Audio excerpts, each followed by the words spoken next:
So, if you started a company today, the actuarial math basically says it'll be dead in 12 and a half years. Right. It won't even live long enough to, see a kid through middle school. Yeah, exactly.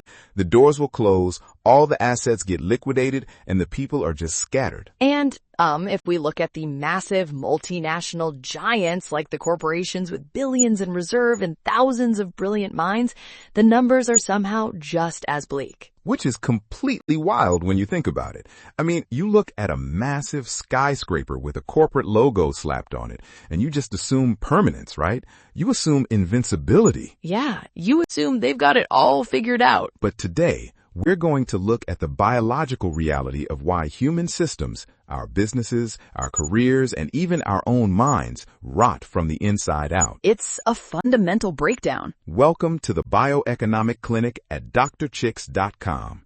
This is a space where we treat humans, businesses, financial systems, and ecosystems as organisms learning to evolve. I am Dr. Chicks, and this is our very first operation. And I am Chicky, the Chief AI Assistant of the clinic. Our mission for this deep dive into the source material is to diagnose a hidden pathology.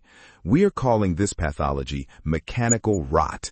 We're going to unpack this silent disease that is actively destroying modern organizations and human cognition. And we're going to do it using a massive stack of medical, economic, and biological sources.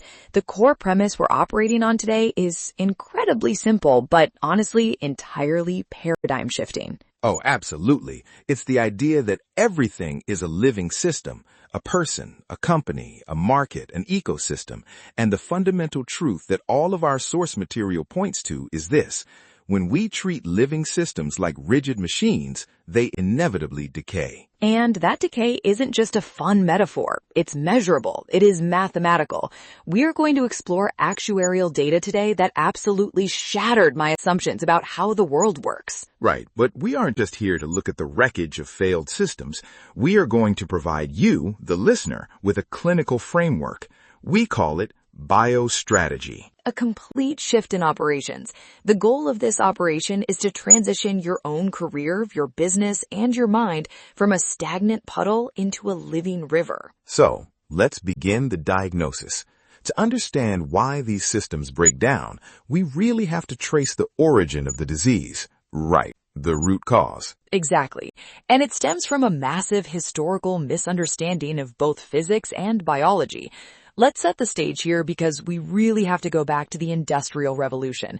That era completely rewired human psychology. It changed everything. Yeah. I mean, before the Industrial Revolution, human life was tied to biological rhythms. You had the harvest, the seasons, the daylight, but then we were introduced to this mechanistic view of the world. The factory floor, the assembly line. Yes, the whole idea of perfectly synchronized gears. And this wasn't just a shift in technology, it was a shift in organizational philosophy. Right. Think about the sociologists from that era, particularly Max Weber. Weber is essentially the architect of the modern bureaucracy. The guy who literally wrote the rule book on it. Exactly. He looked at the chaos of human behavior and decided it needed to be rationalized.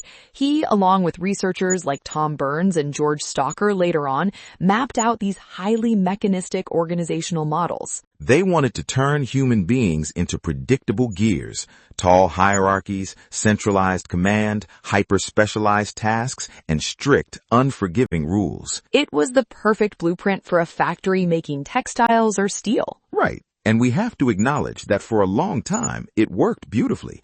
I mean, it generated unprecedented material wealth. It really did. But it worked because the environment at the time was relatively stable and predictable. But here is the tragedy, and really the root of the disease we are diagnosing today in this operation.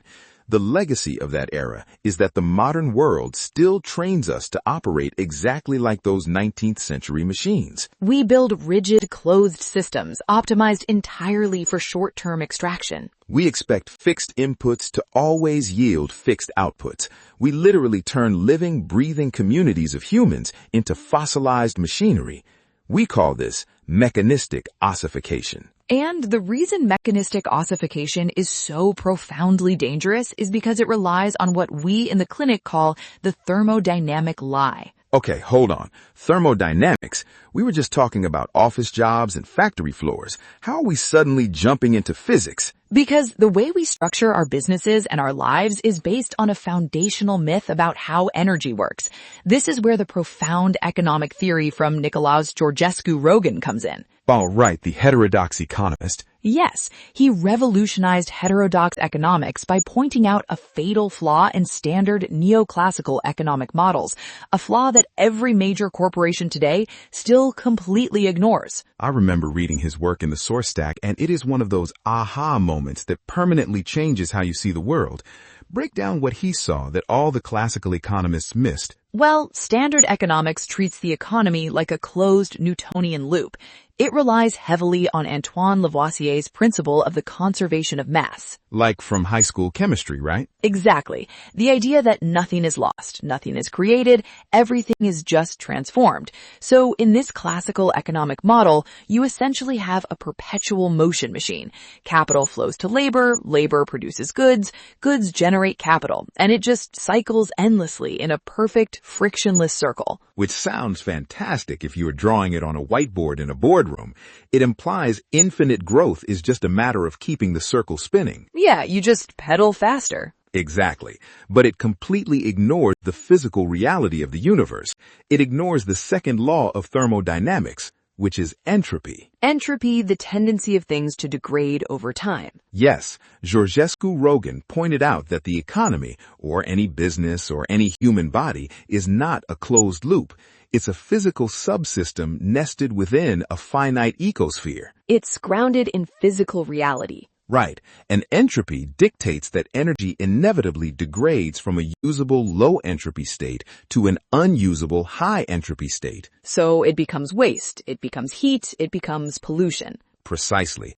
The order and structure of an economy or a business or even your own daily productivity is paid for by imposing disorder on the surrounding ecosystem. So you're literally extracting order and leaving chaos behind. Yes, you cannot have unlimited economic growth or unlimited personal output without massive metabolic throughput.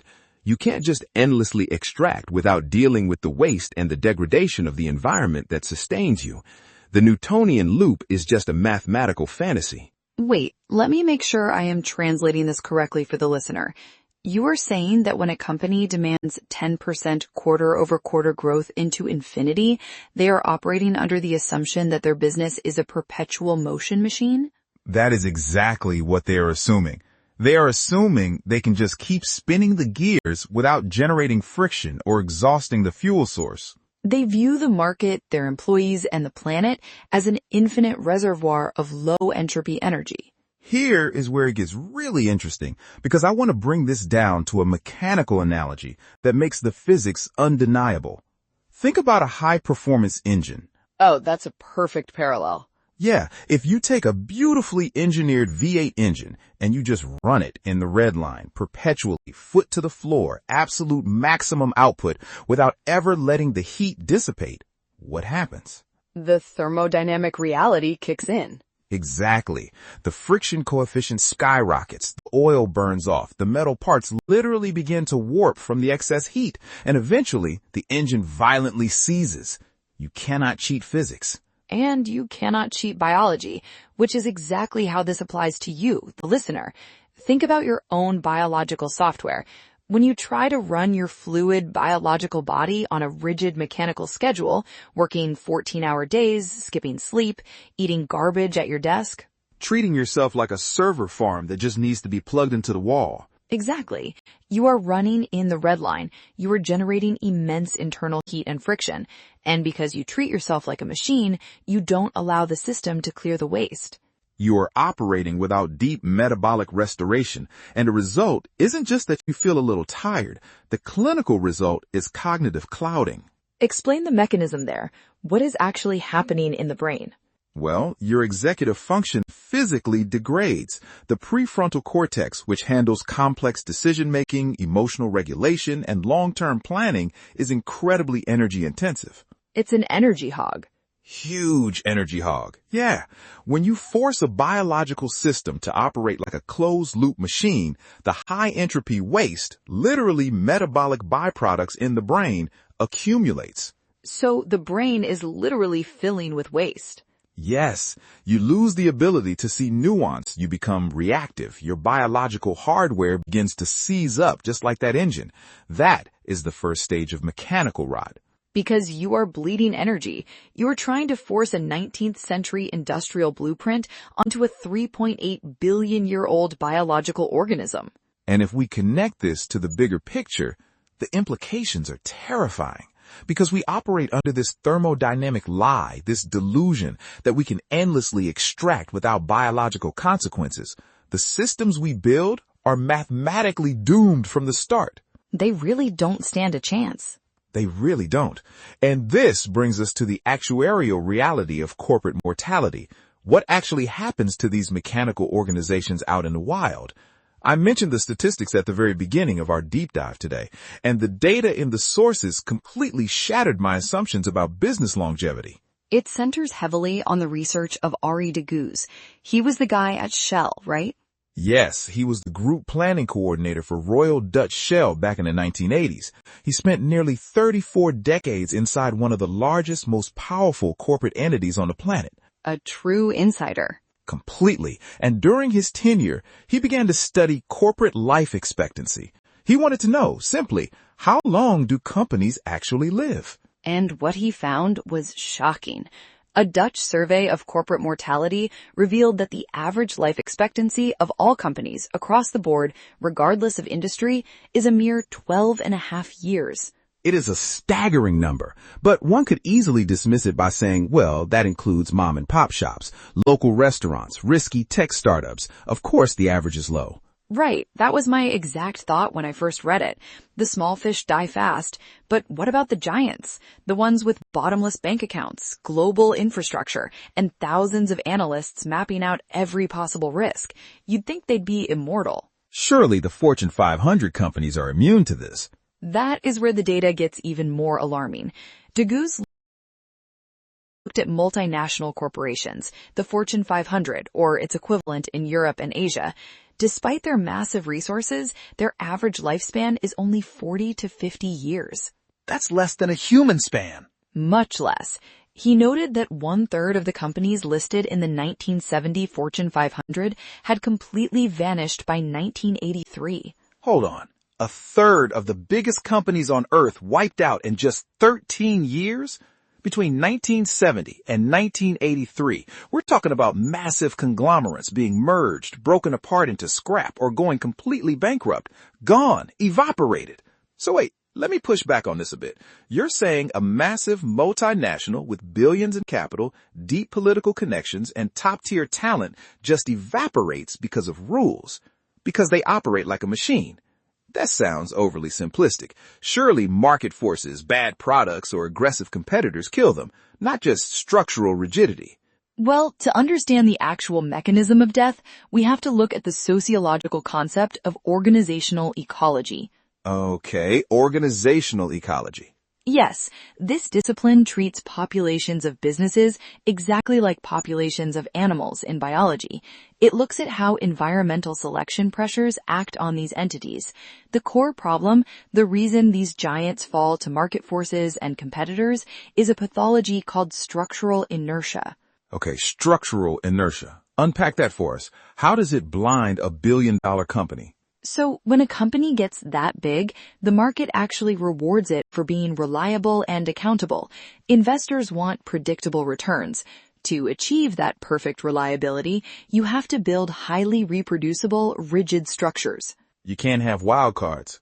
Right. You have to write a rule book for everything. You have layers of middle management just to verify that the rules are being followed. You essentially build a fortress to protect your current revenue streams. Selection favors reliability in a static environment. But that very reliability creates massive structural inertia. So when the environment inevitably shifts, when a new technology emerges, when consumer behavior radically changes, or when a geopolitical shock disrupts the supply chain, these mechanical giants are completely paralyzed. They literally can't pivot. They have a profound biological resistance to change. They suffer from what the sociologists called the liability of newness, even when they're 50 years old, because they cannot adapt to a new paradigm. They don't know how to exist in the new environment. And because they cannot adapt from within, the market ecosystem performs what is called selective replacement. Sounds brutal. It is. The old, inert firm is killed off, starved of capital and relevance, and a newer, more agile organizational form takes its place. The environment selects for adaptation, and the rigid machine cannot adapt. And the tragedy here isn't just the loss of shareholder value on a spreadsheet. The human cost of this mechanical approach is devastating. It ruins lives. It really does. When these companies collapse or when they try to violently restructure to save themselves, human lives are destroyed. I remember reading a very poignant anecdote from Degas in his book, The Living Company. Oh, the Shell meeting? Yes. He was sitting in this high-level executive meeting at Shell. The oil market was volatile, pressures were high, and they were coldly discussing massive job cuts. Just the standard mechanical response. Trimming the fat, extracting more efficiency to save the bottom line. Exactly. Just moving numbers around on a page. And amidst all this mechanical, highly rationalized talk, a single voice in the room spoke up and asked, but what about the loss of human potential, experience, and loyalty? Degas noted that it completely silenced the room, because that question, hanging in the air, exposes the core delusion of the mechanistic mindset. It does. It exposes the fact that treating a company like a money-making machine destroys the very community of humans that keeps the company alive. I want to challenge you, listening to this right now, to completely reframe how you view your business, your department, or even your own career trajectory. This is a huge pivot. It is. Profit is not the purpose of a business. Profit is oxygen. That is a crucial biological distinction. It is the difference between life and death. You absolutely need oxygen to survive. If you don't have it, you suffocate and die very quickly. But you do not live your life for the purpose of breathing oxygen. Exactly. A business absolutely needs profit to survive, but its purpose, its fundamental reason for existing in the ecosystem must be something greater. It must be the survival, the adaptation, and the flourishing of the human community it encompasses. Which perfectly sets up the diagnostic framework for today's operation. If mechanical structures and the obsession with short-term profit cause early death, what is the alternative? How do we actually fix this? How do we build systems that survive environmental shocks? To answer that, we turn to the defining biological metaphor of the clinic, the framework you need to diagnose your own systems. We call it the puddle versus the living river. This is my absolute favorite part of the clinical architecture because it is so visually striking. Let's start with the pathology. Let's look at the puddle. Let's hear it. I want you to imagine a puddle that forms in a deep cavity on the ground after a heavy rainstorm. It is stagnant. It hoards its drops of water right there in the center. It has no internal flow, no circulation, no fresh inputs. Because of this, it is completely at the mercy of the environment. Right. It cannot regulate its own temperature. It cannot flush out toxins or waste. Exactly. So what happens when the sun comes out, when the temperature rises? Or, translating this to business, what happens when intense market pressure is applied, when a new competitor arrives? The puddle cannot adapt. It has no mechanisms for movement. It simply evaporates. It vanishes. Stagnation is the direct precursor to this pathology. When you build a business, a department, or even a career just to hoard resources and protect your current position, when you stop learning, stop moving, stop circulating ideas, you are building a puddle. Now, contrast that with the cure, the living river. A river is an open, complex, adaptive system. It is a permanent, powerful feature of the landscape. Think about the physical water inside a rushing river.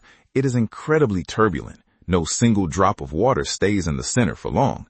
The water is constantly changing, constantly rushing downstream, constantly being replaced. But the river itself, the entity, the identity of the river, survives for millennia. Because it adapts to the terrain. When a river hits a massive granite boulder, it doesn't shatter like a rigid rigid machine. It learns the geometry of the obstacle. It yields to it, flows around it, changes its course, and over time, it slowly carves a new path through the stone. And more importantly, the river interacts with its environment. It brings metabolic restoration to the dead lands around it. It creates a thriving, diverse ecosystem along its banks because of its constant movement, its integration of new inputs, and its distribution of nutrients. To cure mechanical rot, we must replace rigid blueprints with organic adaptation. And for that, we turn to the Dr.Chicks 5-step biomimetic translation protocol. I love this because nature has literally spent 3.8 billion years conducting the most ruthless, high-stakes research and development imaginable. Evolution. The biological systems that are here today are the ones that learned how to survive extreme environmental shocks. They hold the answers. Let's define the terms for the listener. Biomimicry comes from the Greek bios, meaning life, and mimesis, meaning imitation. But in the clinic, we emphasize that it is not about copying nature blindly or superficially. It's not saying, well, birds have feathers, so I should glue feathers to my arms to fly. Right. It's about deep structural translation. It is translating the underlying mechanisms that allow natural systems to survive, adapt, and coordinate under stress, and applying those core mechanisms to human systems, businesses, and algorithms. And there is no better example of this than one of the most bizarre, alien, and brilliant organisms on the planet. I want to talk about the slime mold. Fusarium polycephalum. It is an absolute masterpiece of decentralized cognition. It really is. And the science behind this blew my mind when I first read it. A slime mold is essentially a single-celled amoeba, but when food becomes scarce, it can join together with millions of others to form a superorganism. And here's the kicker. It has no brain. It has no central nervous system. It certainly has no CEO. It has no centralized command structure dictating orders from the top down.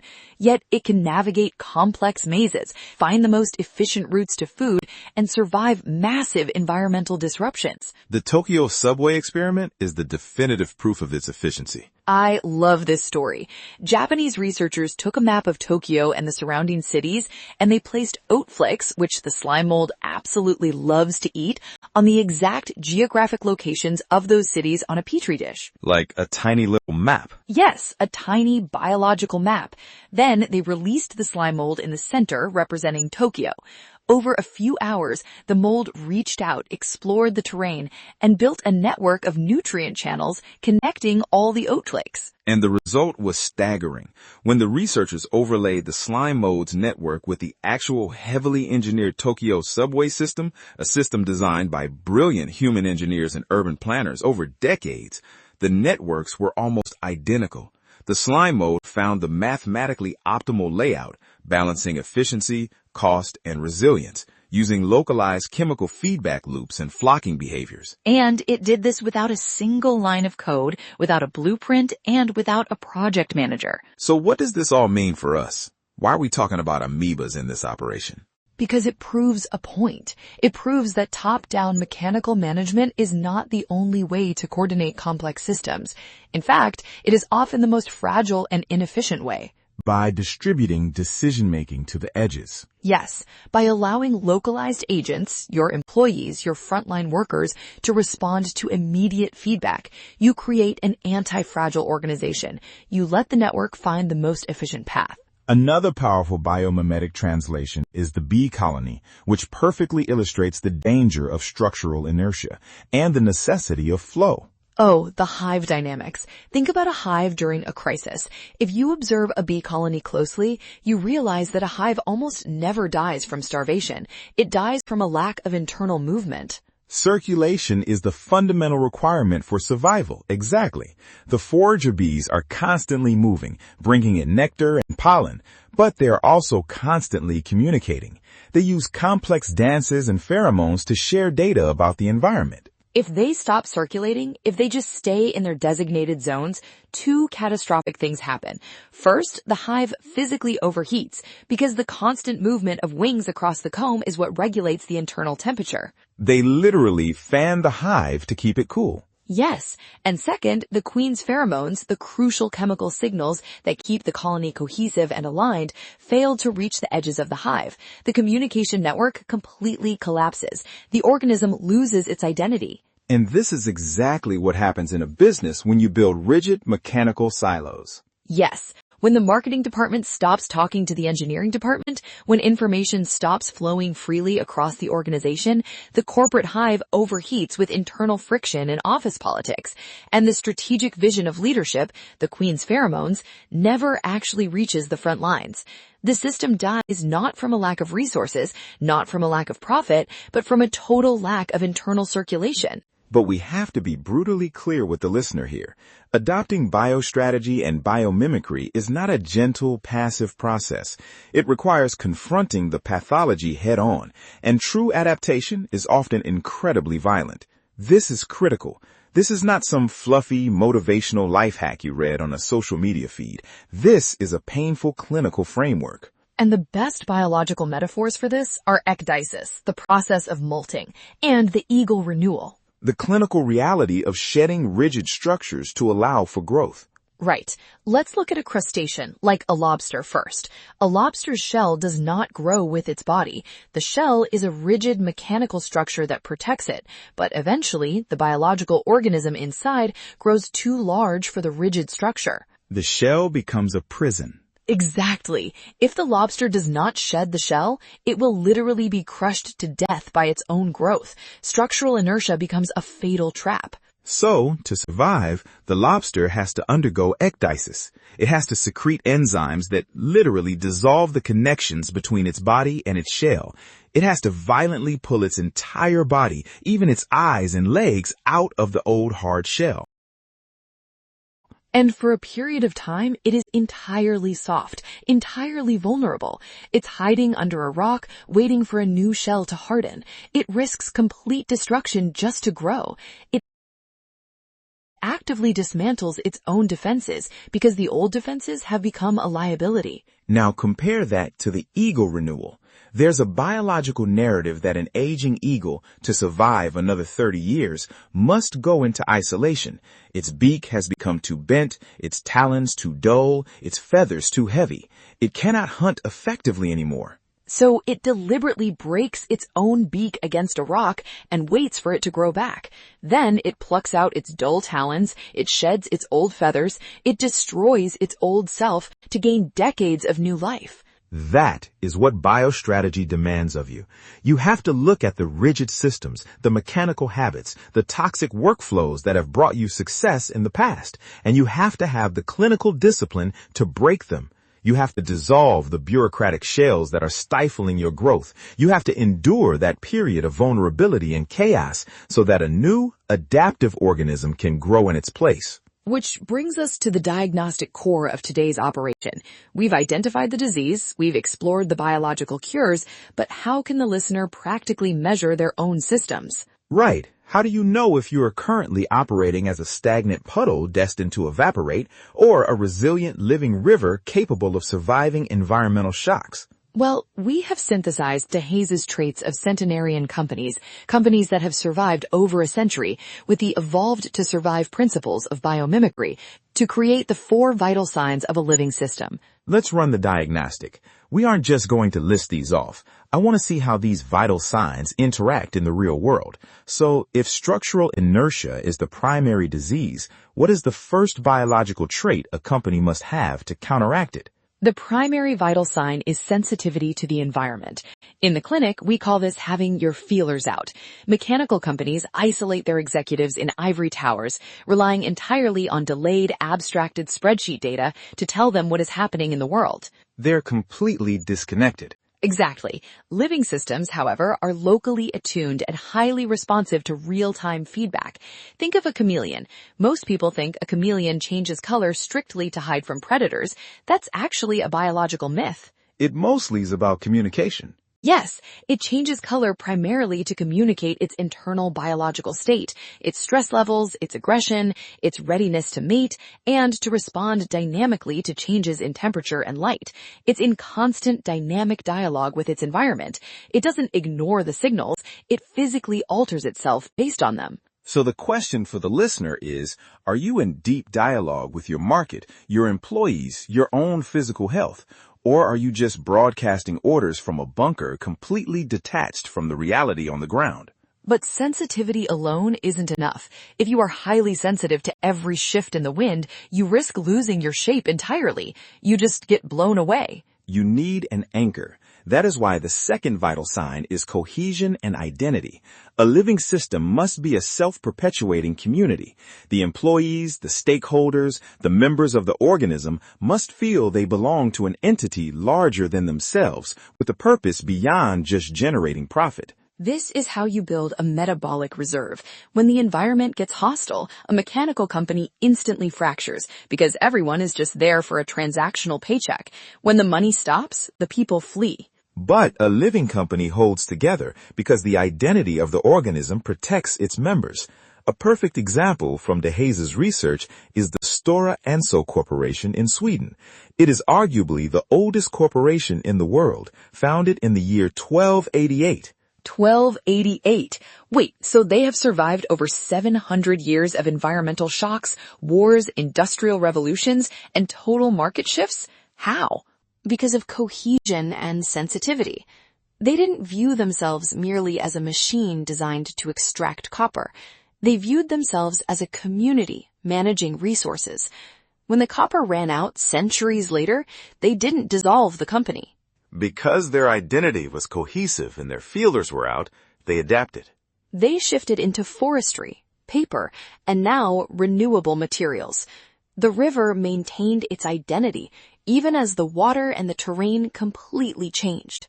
The river protects the drops of water. That is incredible. But to make those massive shifts from copper to forestry, you have to allow for experimentation, right? You can't just mandate that from the top down without making mistakes. Exactly, which introduces the third vital sign, tolerance and decentralization. This is the ability of an organism to integrate novelty without destroying itself. This loops right back to the slime mold we discussed earlier. You have to tolerate mutations. If you micromanage every single process, if you punish every failure, you completely destroy the opportunity for undirected trial and error. And evolution relies on trial and error. You have to allow self-organization at the edges of your business or even in your own daily routines to discover new pathways that the central brain could never predict. If you don't tolerate localized failure, you guarantee systemic failure. And this brings us to the final vital sign, which enables all the others to function, conservative financing. But we don't just mean hoarding cash in a bank account. Yeah, we need to translate this directly to your personal energy and your operational bandwidth. It is about biological resource efficiency. It's about not stretching yourself too thin. Right. If you over-leverage your time, if you schedule every single minute of your day in endless meetings, you have zero metabolic reserve. You are running the engine in the red line just to survive the day. Conservative financing means fiercely protecting your bandwidth, your capital, and your attention. Exactly. So that when a crisis hits or when an opportunity for mutation arises, you actually have the spare energy to govern your own evolution. If you are redlining, you cannot adapt. You can only react. So the diagnostic question remains for you, the listener. I want you to audit your own environment right now based on those vital signs. Look at your daily routines. Look at your corporate structure. Look at how you manage your team. Are you highly sensitive to feedback? Do you have a cohesive identity that goes beyond a paycheck? Do you tolerate experimentation and mutation at the edges? Do you rigorously protect your energy? Are you building a breathing, organic system that can survive for decades? Or are you fiercely defending an outdated mechanical blueprint that is destined to evaporate the moment the environment changes? The diagnosis is complete. It is time for the patient discharge. It's time to prescribe the fix. If you recognize the symptoms of mechanical rot in your own systems, you must stop defending them. Biology was designed to move, to adapt, and to heal. Your next step is to visit drchicks.com. The portal is open. I want you to open the patient portal and run the biostrategy assessment. Use the Puddle versus River diagnostic tools provided there to calculate your actual corporate mortality score based on the science we've discussed today. I am Chicky, and I am waiting in the portal to guide your recovery. The clinic is officially open. Biology does not wait, and neither should you. I am Dr. Chicks, and we are concluding our operation for today. But before the monitors fade, I have to issue a final warning. Oh, right. There's always a catch. There is. The mechanistic ossification we diagnosed today might be cured if you shed your rigid shells, but the clinic's sensors have detected a new, incredibly deceptive pathogen emerging in the ecosystem. And what is that? We call it the stasis trap. It is a disease of absolute paralysis that mimics focus. It forces brilliant builders to stick blindly to their original plans, standing perfectly still, executing flawlessly, while the ecosystem around them burns to the ground. As you leave the clinic today, you must ask yourself, is your steadfast, unwavering discipline actually the ultimate virtue you think it is? Or is it just a comforting mask for biological paralysis?